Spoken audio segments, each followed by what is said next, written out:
Here is a question. Read it carefully and think about the answer.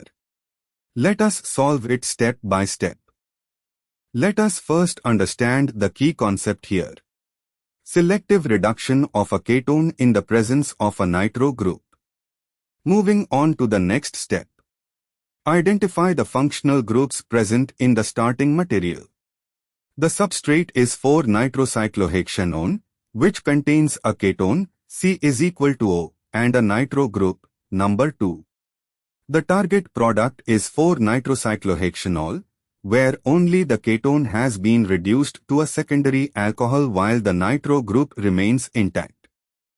Moving on to the next step. Evaluate each reagent. A. Lyl-4, this is a powerful, non-selective reducing agent. It reduces ketones readily, but it also reduces nitro groups, converting NO2 to NH2. Using Lyl-4 would reduce both functional groups, giving an amino alcohol instead of the desired nitro alcohol. Therefore, Lyl-4 is not suitable.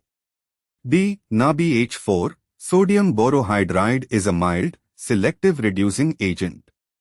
It selectively reduces ketones and aldehydes but does not reduce nitro groups under normal conditions.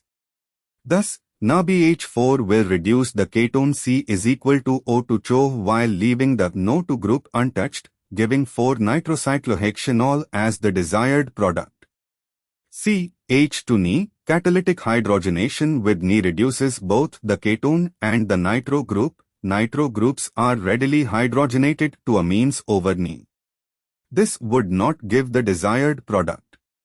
D. ChO3, this is an oxidizing agent, Jones reagent, not a reducing agent. It would oxidize an alcohol to a ketone, not reduce a ketone to an alcohol. And for the final step. Conclusion. Only NaBH4 achieves selective reduction of the ketone without affecting the nitro group. Therefore, the correct answer is B. Therefore, the correct answer is option B.